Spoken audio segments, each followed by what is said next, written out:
Salam sejahtera, selamat beraktivitas kembali. Biarlah hari ini lebih baik daripada hari-hari sebelumnya. Biar berkat Tuhan berkelimpahan di hidup kita. Kita baca dan renungkan firman Tuhan di Matius pasal yang pertama, ayat 1 sampai dengan ke-17. Inilah silsilah Yesus Kristus anak Daud, anak Abraham. Abraham memperanakkan Ishak. Ishak memperanakkan Yakub. Yakub memperanakkan Yehuda dan saudara-saudaranya. Yehuda memperanakkan Peres dan Zerah dan Tamar. Peres memperanakkan Hesron. Hesron memperanakkan Ram. Ram memperanakkan Aminadab. Aminadab memperanakkan Nahason. Nahason memperanakkan Salmon. Salmon memperanakkan Boas dari Rahab. Boas memperanakkan Obed dari Rut. Obed memperanakkan Isai. Isai memperanakkan Raja Daud. Daud memperanakkan Salomo dari istri Uria. Salomo memperanakkan Rehabeam. Rehabeam memperanakkan Abia. Abia memperanakkan Asa. Asa memperanakkan Yosafat. Yosafat memperanakkan Yoram. Yoram memperanakkan Usia. Usia memperanakkan Yotam. Yotam memperanakkan Ahas. Ahas memperanakkan Hizkia. Hizkia memperanakkan Manase. Manase memperanakkan Amon. Amon memperanakkan Yosia. Yosia memperanakkan Yehodia dan saudara-saudaranya pada waktu pembuangan ke Babel. Sesudah pembuangan ke Babel, Yohaya memperanakkan Setiel. Setiel memperanakkan Jurubabel. Jurubabel memperanakkan Abihud. Abihud memperanakkan Eliakim. Eliakim memperanakkan Asor. Asor memperanakkan Zodak. Zodak memperanakkan Akhim. Akhim memperanakkan Elihud. Elihud memperanakkan Eleasar. Eleasar memperanakkan Matan. Matan memperanakkan Yakub. Yakub memperanakkan Yusuf, suami Maria, yang melahirkan Yesus yang disebut Kristus. Jadi seluruhnya ada 14 keturunan dari Abraham sampai Daud, 14 keturunan dari Daud sampai pembuangan ke Babel, dan 14 keturunan dari pembuangan ke Babel sampai Kristus. Kita juga akan baca Ayub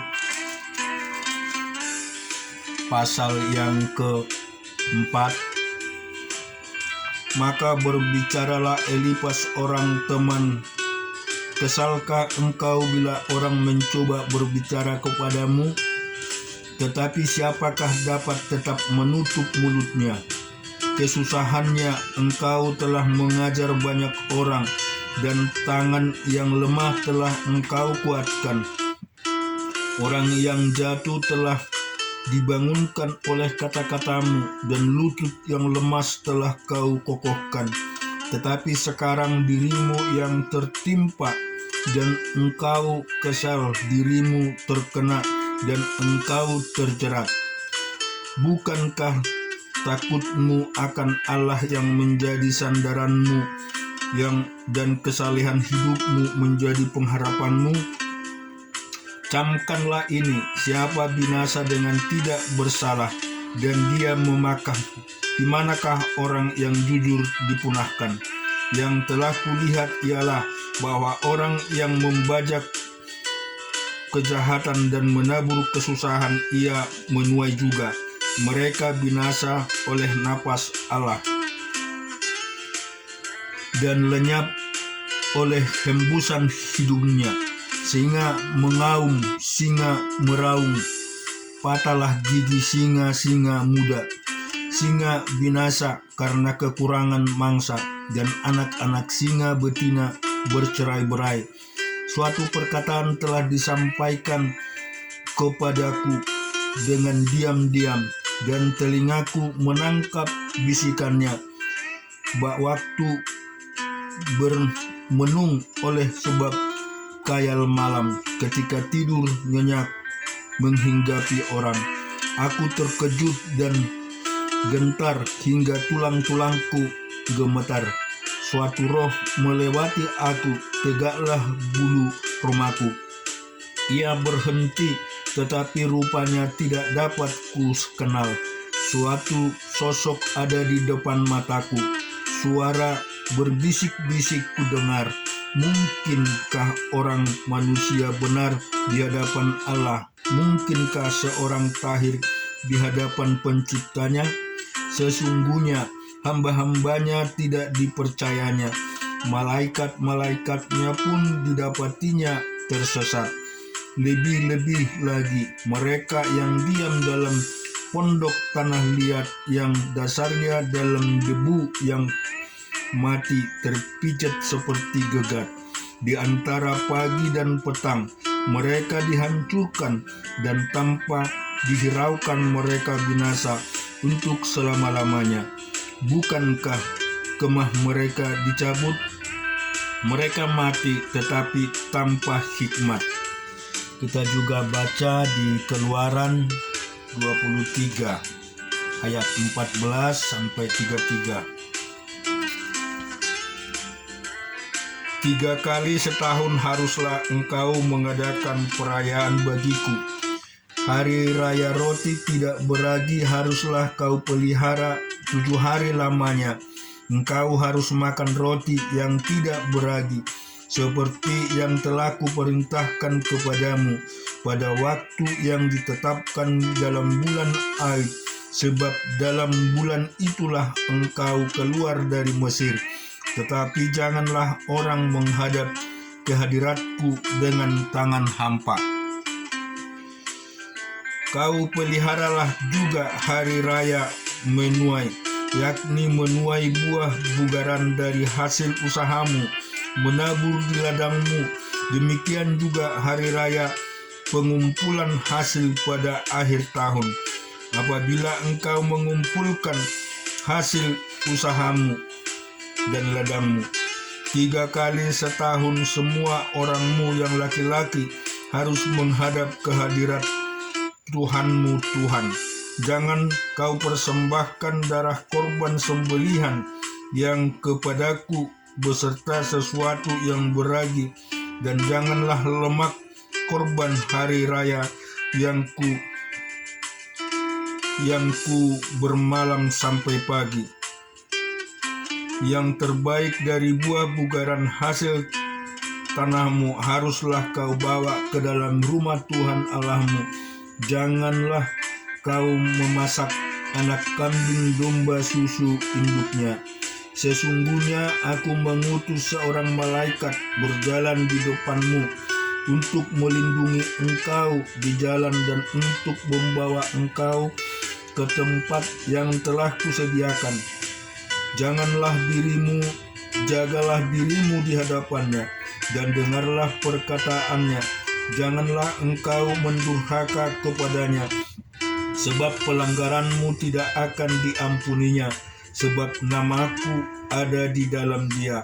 Tetapi jika engkau sungguh-sungguh mendengar perkataannya dan melakukan segala yang kupirmankan, maka aku akan memusuhi musuhmu dan melawan lawanmu. Sebab malaikatku akan berjalan di depanmu dan membawa engkau kepada orang Amori, orang Het, orang Peris, orang Kanan, orang Hewi, dan orang Yebus, dan aku akan melenyapkan mereka.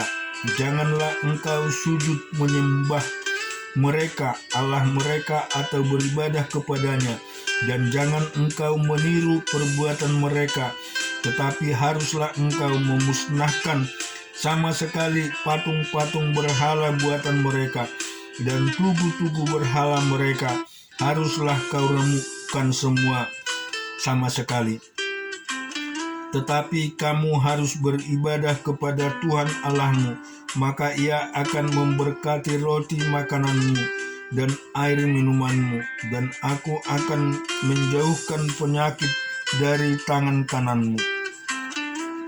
Tetapi akan ada negerimu perempuan yang keguguran atau mandul. Aku akan menggenapkan tahun umurmu. Kengerian terhadap aku akan kukirimkan mendahului engkau. Aku akan mengacaukan semua orang yang kau datangi, dan aku akan membuat semua musuhmu lari membelakangi engkau. Lagi aku akan melepaskan tabuhan mendahului engkau, sehingga binatang-binatang itu menghalau orang Lewi, orang Kanan, orang-orang Het itu dari depanmu. Aku tidak akan menghalau mereka dari depanmu dalam 1 tahun, supaya negeri itu jangan menjadi sepi, dan segala binatang buatan jangan bertambah banyak melebihi engkau. Sedikit demi sedikit aku akan menghalau mereka dari depanmu, sampai engkau beranak cucu sedemikian, sehingga engkau dapat memiliki negeri itu. Aku akan menentukan batas daerahmu dari Laut Teberau sampai Laut Palestin, dari padang gurun sampai sungai Efrat, sebab aku akan menyerahkan penduduk negeri itu ke dalam tanganmu, sehingga engkau menghalau mereka dari depanmu. Janganlah mengadakan perjanjian dengan mereka ataupun dengan Allah mereka. Mereka tidak akan tetap diam di negerimu, supaya mereka jangan membuat engkau berdosa kepadaku dengan beribadah kepada Allah mereka, sebab tentulah hal itu menjadi jerat bagimu. Kita juga akan baca di Hakim-Hakim pasal yang kedua. Lalu malaikat Tuhan pergi dari Gilgal ke Bohim dan berfirman, telah kuruntuhkan kamu keluar dari Mesir, dan kubawa ke negeri yang kujanjikan dengan bersumpah kepada nenek moyangmu. Dan aku telah berfirman, aku tidak akan membatalkan perjanjianku dengan kamu untuk selama-lamanya. Tetapi jangan kamu mengikat perjanjian dengan penduduk negeri ini. Mezbah mereka haruslah kamu robohkan, tetapi kamu tidak mendengarkan firmanku. Mengapa kamu membuat demikian? Lagi aku telah berfirman, aku tidak akan menghalau orang-orang itu dari depanmu, tetapi mereka akan menjadi musuhmu, dan segala Allah mereka akan menjadi jerat bagimu. Setelah malaikat Tuhan mengucapkan firman itu kepada seluruh Israel, menangislah bangsa itu dengan keras. Maka tempat itu dinamai Bokim. Lalu mereka mempersembahkan korban di sana kepada Tuhan. Setelah Yosua melepas bangsa itu pergi, maka pergilah orang Israel itu masing-masing ke milik pusakanya untuk memiliki negeri itu.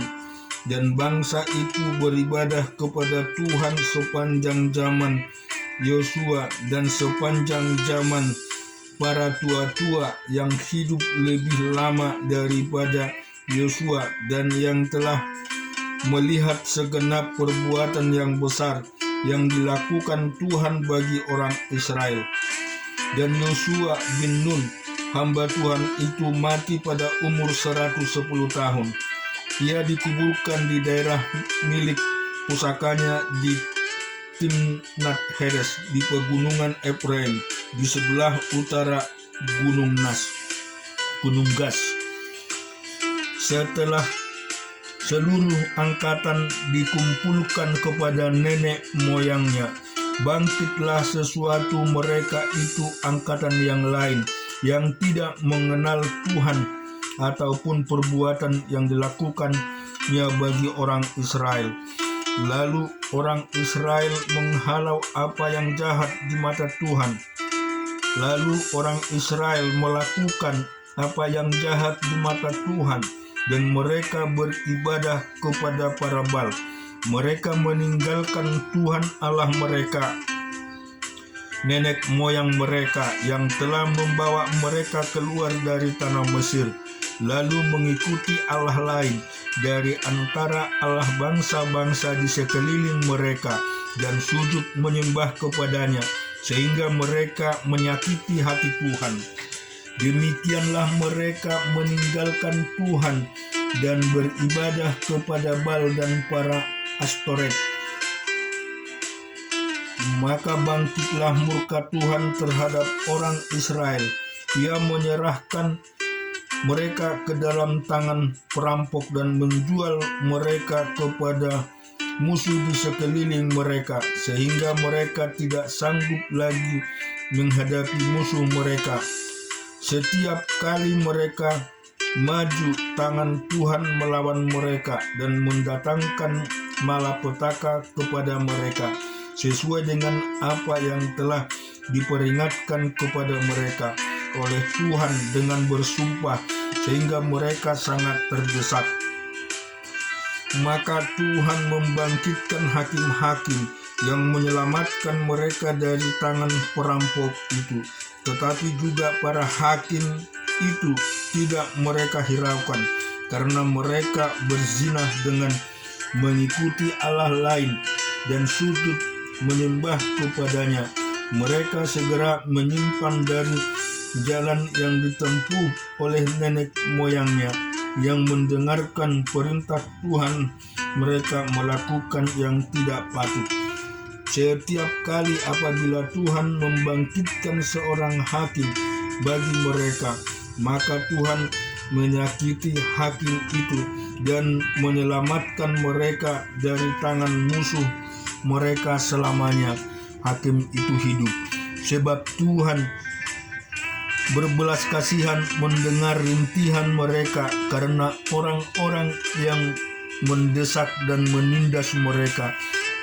Tetapi apabila hakim itu mati, kembalilah mereka berlaku jahat, lebih jahat dari nenek moyang mereka, dengan mengikuti Allah lain, beribadah kepadanya dan sujud menyembah kepadanya. Dalam hal apapun mereka tidak berhenti dengan perbuatan dan kelakuan mereka yang tegar itu. Apabila murka Tuhan bangkit terhadap orang Israel, berfirmanlah, karena bangsa itu melanggar perjanjian yang telah kuperintahkan kepada nenek moyang mereka dan tidak mendengarkan firmanku, maka aku pun tidak mau menghalau lagi dari depan mereka suatu pun dari bangsa-bangsa yang ditinggalkan Yosua pada waktu matinya, supaya dengan perantaraan bangsa-bangsa itu aku mencobai orang Israel, apakah mereka tetap hidup menurut jalan yang ditunjukkan Tuhan, seperti yang dilakukan oleh nenek moyang mereka, atau tidak. Demikianlah Tuhan membiarkan bangsa-bangsa itu tinggal dengan tidak segera menghalau mereka. Mereka tidak diserahkannya ke dalam tangan Yosua. Amin. Tuhan memberkati kita semua.